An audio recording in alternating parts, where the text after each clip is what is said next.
Ayni damda Farg'ona shahrida o'z yigitlik burchlarini o'tash uchun kelgan mard o'g'lonlar vatanga qasamyodlarni qabul qilishmoqda. Aytish kerakki, bu yerda nafaqat yosh askarlar, balki ularni qo'llab-quvvatlash uchun kelgan ota-onalar ham kuchli hayajondalar. Vatanga xizmat qilish bu har bir o'g'lon uchun nafaqat muqaddas burch, balki faxr va iftixor hamdir.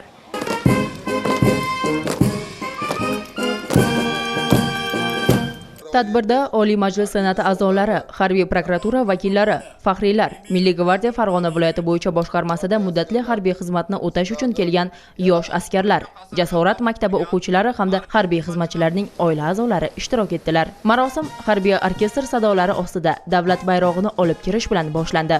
So'zga chiqqanlar yurt himoyasi yo'lida tanlangan yosh askarlarga ishonch bildirib, ularga sharafli burchni sidqidildan ado etishlarini tiladilar. Shundan so'ng safda turgan yigitlar vatanga sadoqat qasamyodini qabul qildilar.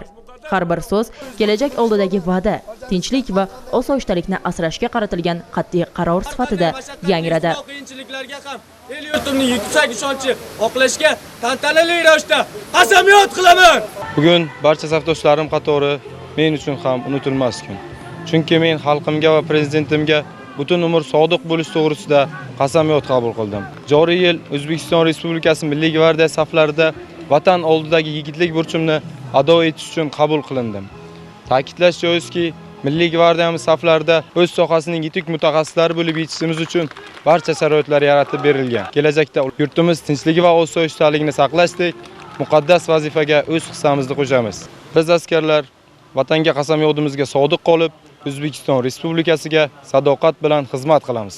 Tadbir davomida bugungi kunda harbiy xizmatchilar uchun yaratilayotgan shart-sharoitlar va imkoniyatlar ham alohida ta'kidlandi. Yoshlar uchun zamonaviy tayyorgarlik tizimi, ijtimoiy qo'llab-quvvatlash, ta'lim olishdagi imtiyozlar hamda xizmat davomida kasbiy rivojlanish imkoniyatlari ularning intilishlarini yanada mustahkamlab, kelajakka ishonchini oshirmoqda.